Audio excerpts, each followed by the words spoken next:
Good morning, everyone. Welcome to another episode of Vietnam Innovators. It's your host, Hảo Trần, here for another round of innovating stories about what's going on in Vietnam. Thanks for your support over the many years that we've been doing this show, and of course, for tuning in every single week. Today's guest is a guest from the UK. His name is Chris Sheldrick. He is the CEO and co-founder of What3words. What they do exactly, the name of the company kind of implies.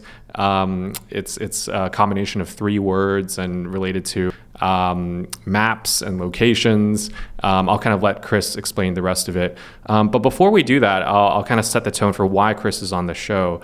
As you guys know, the borders have reopened here in Vietnam for a couple of months now, and there's been a flow of companies and business travelers coming back to Vietnam, Chris being one of the first, actually, I'm sure, amongst that group.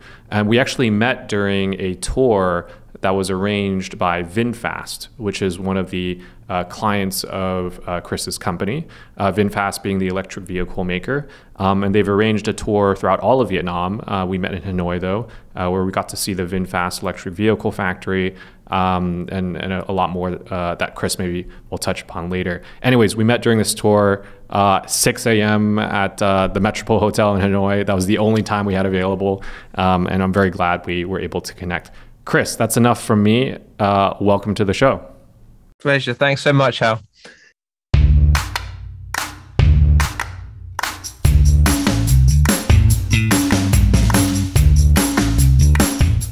Chris, let's just start off. Who are you? What do you do?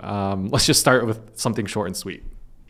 Sure. So I'm CEO and co-founder of What3words. So we're a global address system. As you touched on, we divide the world into 3-meter squares, and we name each 3-meter square in the world with 3 words from the dictionary. So something like table, chair, spoon is the name of one of our 3-meter squares. Coffee, branch, pyramid is another. And we literally have enough combinations of 3 words that we've done that all around the world, from Alaska to New Zealand, everything in between. 3 words for 3 meters. Excellent. And, in the context of Vietnam, before we get into the details of the startup journey that you've gone through, I'm sure you use Vietnamese language too, it sounds like, not just English. Yeah. That's right. So we do the system in 51 languages now. And so if you are a Vietnamese speaker, those words that I just mentioned would be in Vietnamese. And you can navigate anywhere in the world using 3 Vietnamese words, even if you're in the Brazilian rainforest. But it obviously covers all of Vietnam first, because we think it's important, if someone's going to use a system like this, that people can do it in their first language, their native language. And we're trying to do even more languages to get global coverage. Okay. And Chris, let's just start off with the problem you were trying to solve. Here in Vietnam, and to our listeners here in Vietnam, I'm sure we have a lot of issues related to maps and locations. Like, there are houses down alleys, there are new buildings being built almost every day that don't have an address yet, and it's hard to get around. But I'd like to hear from you what that kind of challenge you saw, your team saw, when you created the company. What was it exactly that inspired it? Yeah, well, when we started the company, I think it was my personal issues with addressing, which had just bothered me for my whole life. You mentioned some examples from Vietnam. In the village I live in here in the UK, nobody has a street number. We just have a house name and the village name. And nobody's ever really been able to find my house. I live on a farm, and for years we've tried to get deliveries, and people just kind of sail past on the main road and just don't have any way of being able to type anything into a mapping app which will bring up my house. So I think, to start with, I was just kind of annoyed by addresses and postcodes, going, why are these not kind of universal? Why is my village kind of left out? And then I worked for 10 years in the music business. I ran a music business. We put on large scale events around the world. And I was the guy who had to organize everybody getting to sort of the back of the stadium to load all the equipment in. And it's as simple as, you try and put an address and some directions on a schedule for everyone. And then at 5 minutes to 4, everyone calls you in a panic going, I've put the address in, but I'm by a lamppost and it doesn't seem like where I need to be. And it just kind of dawned on me, addresses sort of work some of the time, but not all of the time. And we're a long way into the world of tech without a solution to this. So I actually tried to get the London music business typing in GPS coordinates, so the latitude and longitude. And I used to give out on the schedules these 8-digit latitudes, 8-digit longitudes, and people said, Chris, this is very complicated. Why are you doing this? And so I guess the idea I had was, well, you've got a system like this, which is very accurate, GPS coordinates, but nobody uses it really. No normal person uses this in everyday life. So if you could condense 16 numbers into something really, really easy and memorable, maybe we could create a global system that everybody uses, which is a 3 meters accuracy. And really, I mean, I chatted about it with my friend Mohan. It was kind of how do we make such a system? And it was just really finding out when we threw these ideas around that there's enough combinations of 3 words. That's kind of the thing. You've got to fill 57 trillion 3 meter squares with something unique. And you can do that because there are enough combinations of 3 words. There's more than 57 trillion, in fact. So that was just kind of how the idea came about. And I was so taken with it, I just dropped what I was doing in the music business and was like, right, we're going to set up What3words. And yeah, that's how it got started. Okay. And that was 10 years ago, you said? Yeah, nearly. So yeah, 2013 we started. So yeah, nearly coming up to 10 years now. So over those years, how many users of the platform are there now? So we're used across 191 countries, millions of users, which is fantastic. Our biggest market is here in the UK, which in some ways is bizarre because people say the UK is the best addressed country in the world. I mean, I would disagree with them from my personal experience. But either way, we are definitely a household name here. You can use us for things like deliveries when you order anything with DHL, with DPD, Hermes, the big delivery companies here, in their apps. You can actually go in and input your 3 words and they'll deliver stuff to your door, even with the government emergency services. So police, fire and ambulance, 85% of those you can call up. If you're in the forest and your cousin has a heart attack, you can give the 3 words and the government accepts it through those emergency services. So just in many ways of society in the UK, What3words is just known and understood, which a lot of the time people in other countries find kind of odd. They're like, God, the system is these 3 random words which are meaningless to the location. How have you sort of got to that level of adoption? And I guess, yeah, we've got good at it over the last few years. And now is the time that we're expanding a lot internationally. We focused on some countries like Germany, Japan, Korea, but now Vietnam is a really interesting country that we're spending more and more time in. Yeah, let's talk about the Vietnam angle. I mentioned earlier, and you probably had your own challenges coming to Vietnam, Chris. It's hard to kind of find out where the entrance of the door is, let alone the building itself. Why Vietnam? Let's talk about your first customer here. What kind of spurred your interest further in exploring this market? So I guess we got into it through VinFast, but I guess before that, one of the big applications for What3words has been car navigation systems.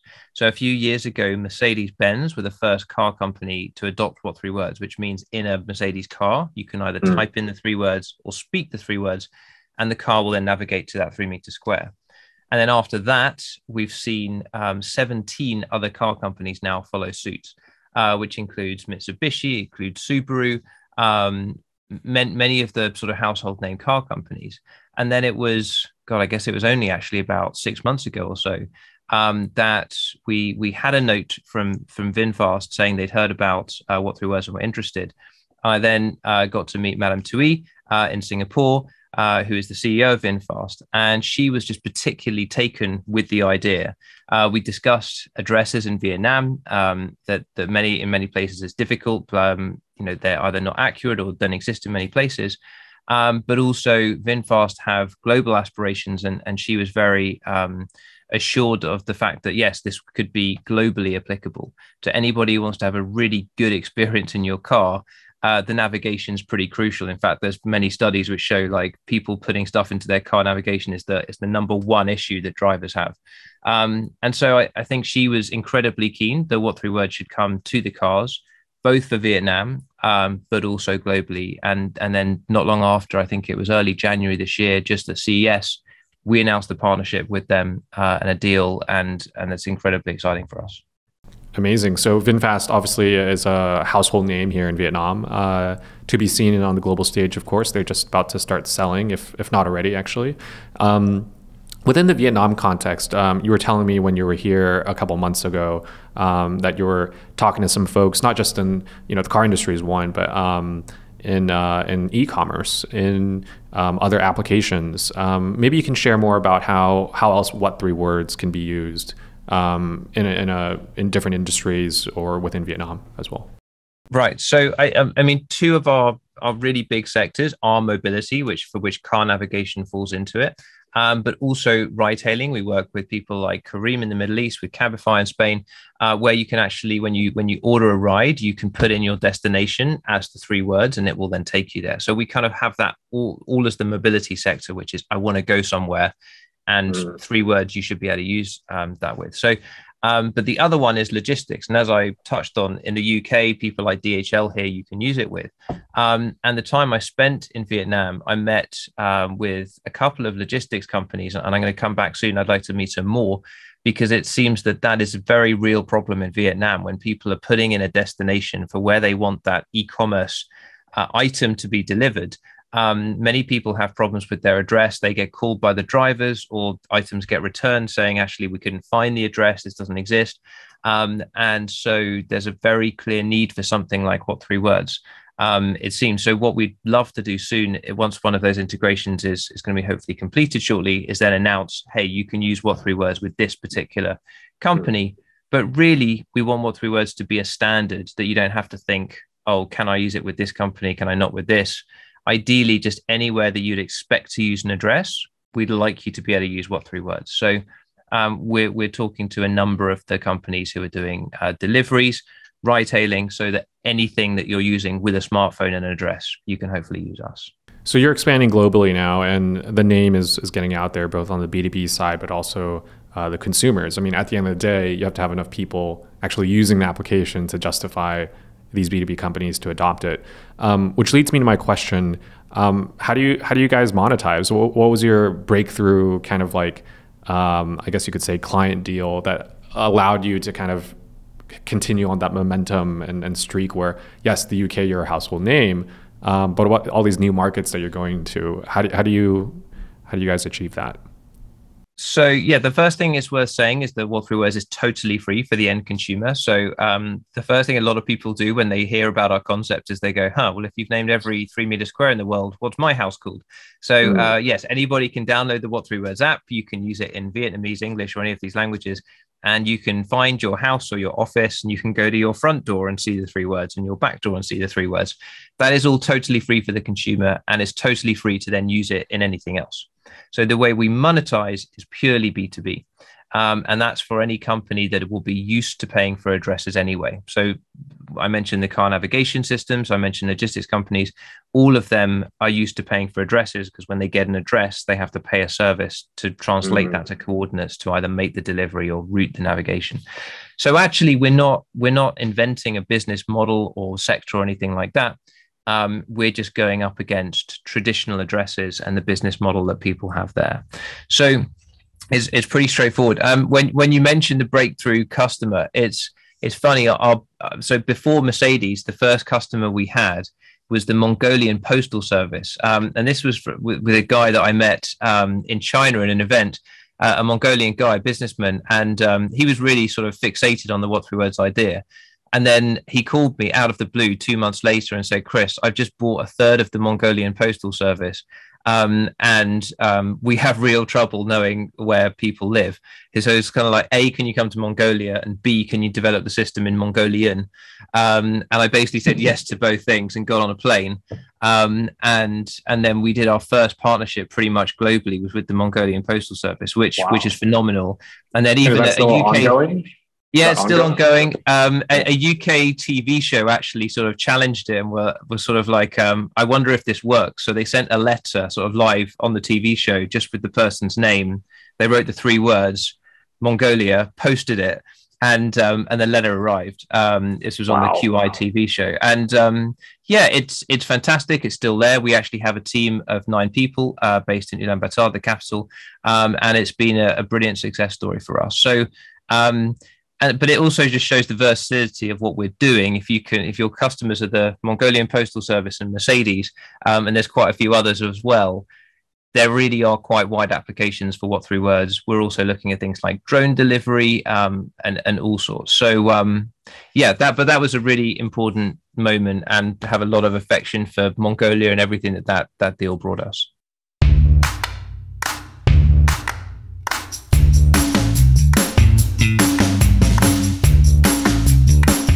I mean, it's helped justify a team of 9 now there. So you started. Let's zoom in on Mongolia a little bit. I want to see kind of like how the go-to-market and expansion of that unfolded. So you started with the post office, which is a great entry point. It touches a lot of consumers and businesses. What were some of the follow-on kind of effects of that first client in Mongolia? Did you pick up other clients? Did people start downloading the app? Like you saw download spikes, or I'm curious how that turned out. So exactly. So there was a lot of news around the announcement, and that got a lot of downloads, and people just there, like anywhere, interested to go, hey, what are my 3 words? It's just something, as our team have always explained, like people have really grown up in Mongolia using directions more than addresses. It's just sort of the way that things are done. And so this was really a lot of people's first experience with any kind of navigation platform. But then, yes, the mission was, okay, well, actually, we need to get the people that feed the postal service. So Han Bank, which is the biggest bank there, they started putting a What3words field on their forms. If you order a credit card, they had so many problems with missed deliveries that there's now a dedicated field. It's still there on the Han Bank credit card application form. And that was kind of first follow-on client number 1. Then I think now pretty much every e-commerce company in the country has a What3words field, so that when you're checking out and you put in your address, if you know it, if it exists, you can then put in the What3words. And then the other logistics companies, aside from Mongol Post, know What3words and are able to use it. And in many cases, it just beams it straight to the driver's phone as a PIN because it got converted effectively by that business model I explained. And then also there, just like in the UK, the emergency services adopted it because they have such difficulties finding people. So we've sort of got a bit of a playbook for how this, how the adoption curve works in a country. And it's good. Like we had less resources then. Mongolia is only 3 million people. And so you get to understand how to do marketing and how to get network effect in a smaller country, which is very useful if you're then going to go and do the same thing in far bigger countries, like here, the UK, and obviously Vietnam, not dissimilar population. But it was great to understand. And yes, with a relatively small team, that's how we did it. But it's great to have an office there, and some of the my colleagues there now work on other markets as well as Mongolia, and it's almost been our sort of Asian office that we have, and we'd like to grow even more. Phenomenal. That's quite the story. So what's next for What3words? I mean, you're around the globe now, and Mongolia was first, and you're in other countries now. What's the focus? Are you guys still focused on like the product development? Are you guys focused on just pure audience adoption? What's next for you guys? So audience adoption is definitely our highest priority. So we get a lot of what I'd call sort of spill into other countries that people now, I mean, if you go to the what3words.com/products page, there are just hundreds and hundreds of things that you can now use What3words with internationally. And then people will sort of find out about it in that platform and go, huh, what's this? You know, if you're in Argentina, they'll kind of look into it, and we get downloads now from so many countries. So by focusing on individual countries, it also helps the global mission, basically. So we cherry pick each nation that we go into. And I think, you know, Vietnam has been somewhat of a bit of a fortuitous thing for us, just from having met VinFast, from having signed a deal with VinFast, from knowing that this is coming to Vietnamese cars, and the fact I've now got to travel to the country. I've now got to see, okay, wow, this is an amazing startup ecosystem, which is growing very fast with companies in all of our target sectors. There is clearly an addressing issue in many parts of the country. And so it just feels like it could be a sweet spot for another country for What3words to grow in. So we are planning at the moment how that's going to look if we scale up on the consumer side as well as B2B. But for our whole strategy as a company based in London, yes, it's about choosing 6 or 7 countries that we really push hard into. But off the back of that, we just get adoption in so many others, which sort of creeps up. And I guess like any company with global aspirations, you hope that after a while you have to push less, because in every country, people have just encountered you in some shape, way or form. You mentioned earlier, I mean, this all sounds really rosy and very positive and optimistic. On this show, we also like to highlight some of the challenges, and I'm sure you've heard many times from potential investors or customers. You mentioned the traditional map providers are also your competitors, so Google, right? Apple, whatever else is out there. Why choose What3words compared to Google Maps? Why would somebody pay extra for that service when the audience, the user base is smaller? Maybe you can run through some of those. Sure. So I think it's important to distinguish because we don't make any maps and we don't make any navigation tech, which is an important point. And anyone could be confused for thinking that we do, because when you open the What3words app, you see a map. But that is either a Google map or an Apple map, and we bring in maps from others. So we're not making maps, and therefore we're not competing with those map providers. In fact, our ultimate ambition, as I sort of say to everyone here, is actually for us to be able to delete our app. We're not trying to really build an app, because if you can find your 3-word address in one of the maps you already use on your phone, and then you can put it into your logistics app or your ride-hailing app or your car, there is then no need for the What3words app. So success for us is actually making our own app completely redundant. So I think the only thing we're competing with is kind of what people did yesterday. And what people did yesterday is probably put in either a place name, which, if you're trying to find a small cafe, sure, that's okay, you're going to find it. But if it's a bigger place and you need a specific entrance, yes, we think you should use a 3-word address and not what you did there. If you're somewhere where your address doesn't work, by all means use a 3-word address, either as well as or instead of what you were doing.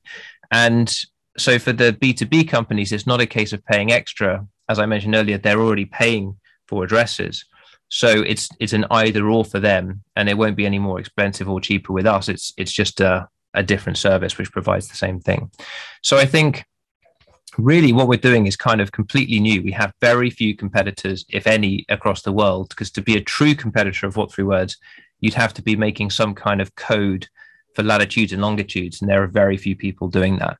I think we're sort of safely in first place, if you like, and the ones with a lot of global awareness.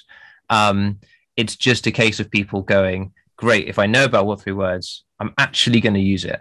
And that can be one of the hurdles to get through from, okay, I've heard about this as a cool concept. Great, I'll park that in my brain, to next time, you need to go somewhere, add the 3-word address. There was we have an investor based in Vietnam who I saw the other day, and it was brilliant. On his business card, he'd actually put our 3 slashes and then his 3 words at the bottom of the business card, which is brilliant because he says everyone says to him, what's this? And it's just a great way of educating people on, hey, I use the What3word system. So for us, competition in the traditional sense is very different. It's just behavior change. How do you get the whole world in a time scale that suits us to stop doing what they were doing and say, coffee, banana, spoon, which on one hand kind of sounds a bit crazy.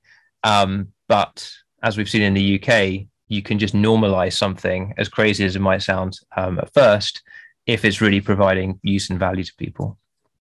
Incredible. I want to touch upon the history of the company and the journey you've taken to, especially from a company building perspective. Are you guys venture backed? I assume so. And what's that future look like for you guys? Are you looking to go public perhaps? What's the future partnership look like for you guys? What's the end game for What3words?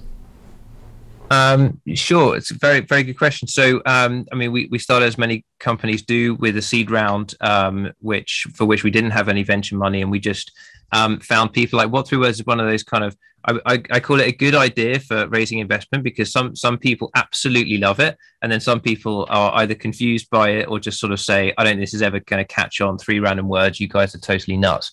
And so I think it's good having something which polarizes opinion. Because it means that all of the people who like it really like it. And so we raised a good amount of money from angel investors to start with. And then we did institutional money. We got Intel Capital on board. They were the first institution. And then we started bringing on strategics, because we realized that the biggest thing for What3words is credibility and from having attachments to brands people have heard of. So then we brought on companies like Aramex, which is the Middle East's biggest delivery company. They're like a DHL out there, for example. Mercedes invested, as well as doing a partnership with us. IKEA, who see this also as something for home delivery. They've invested. Sony, Subaru, both work in the mobility space in Japan. And there's also SAIC Motors, a really big car company based in China. And so we've sort of gathered this great list of big mobility and logistics investors. And it just shows whenever we go into a new market, people recognize a bunch of the logos on your investor list. It gives you that credibility that people take it seriously. So yes, we've raised well. We've got a team of 160 now globally. And yeah, at some point we would love to go public. We're thinking about it, but I think that's definitely a couple of years out. For now, everybody's just very kind of psyched up here about how do we make those next few countries as big as the UK has become. And I think we'll definitely do that before we think about going public. Let's visualize too. What countries are you guys most popular in? So the UK is number one, at least from people that are using the What3words. It sounds like Mongolia is very successful, but of course small population. What are some of the other countries that you could highlight in terms of audience base, but also success stories? So in Europe, Germany would be the biggest one at the moment that we're doing. We're thinking about some others here. Japan and Korea have both gone incredibly well. And I mean, the Japanese system is something that sort of baffles many people. It's the only country in the world where streets are numbered in the order that houses were built.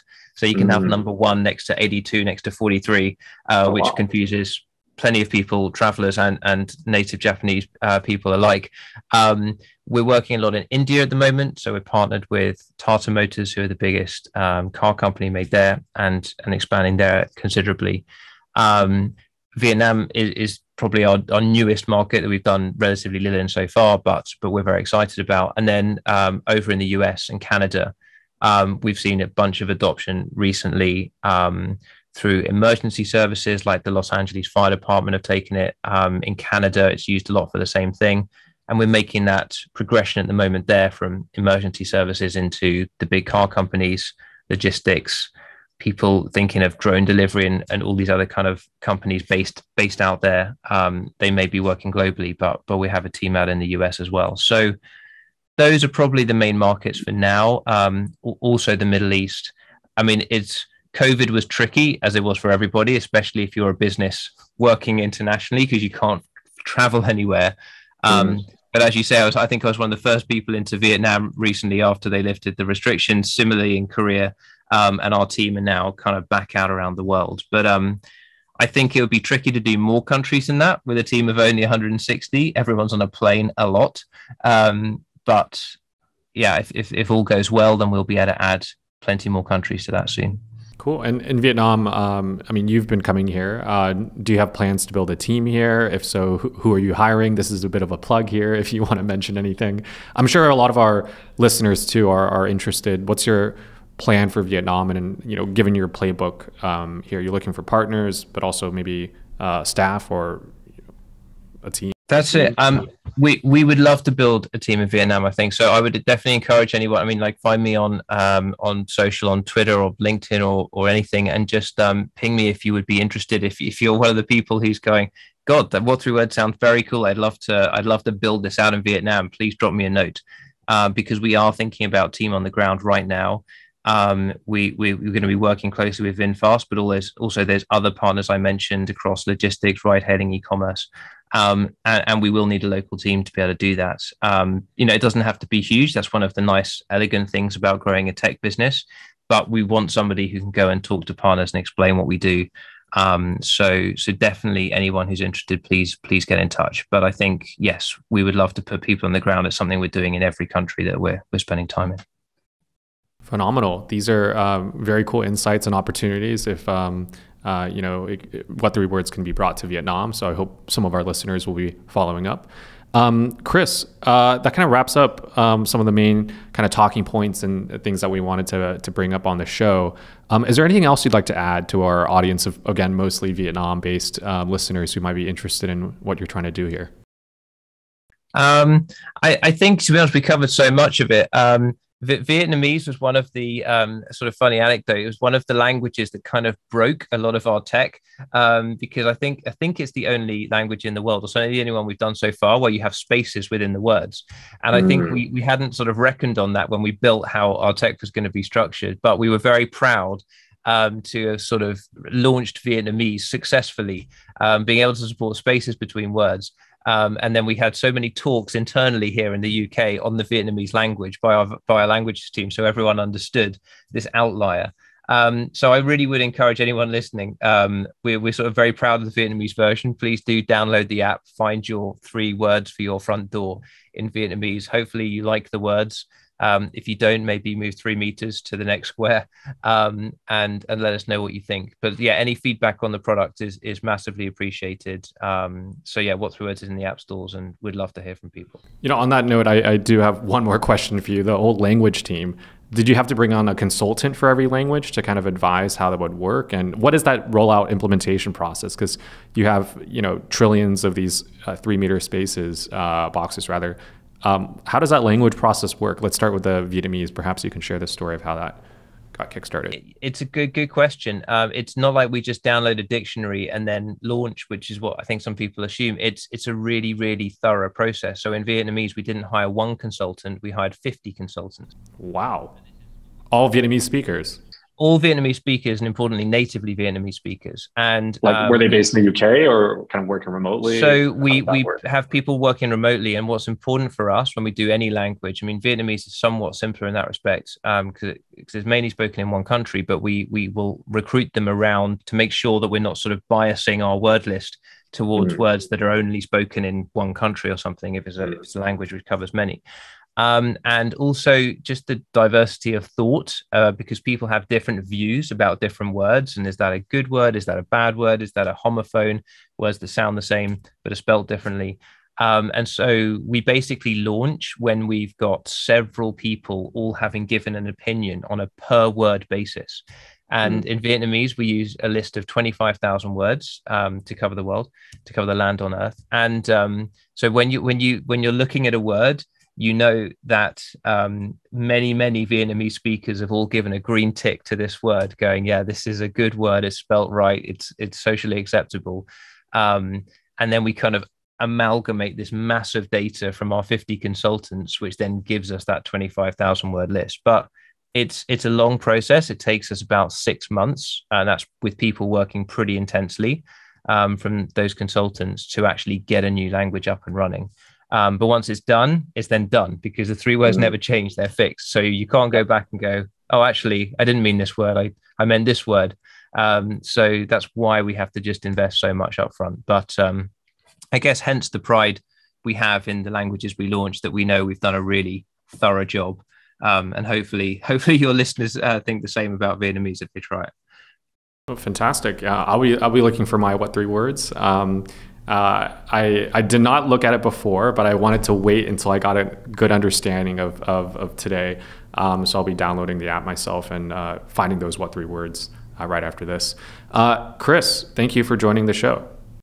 Pleasure, Hal. Thanks so much for having me. For those of you listening in, thank you for tuning in for another episode of Vietnam Innovators, this time with Chris Sheldrick, the CEO and co-founder of What3words. You heard it straight from him. He's hiring. So if you're keen to join his team, launch the whole Vietnamese market for What3words, give them a buzz. Their contact information will be shared on the description of today's podcast. Thanks, Chris, and we'll hope to see you back in Vietnam very soon. Amazing. Thanks so much, Hal.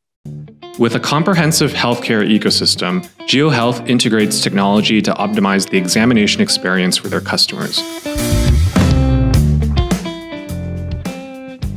The Geo Smart Clinic provides a multi-specialty clinic experience with a team of elite doctors and cutting-edge technology. And with their recent Series B investment of up to $20 million, GeoHealth is coming closer to expanding their smart clinic system nationwide.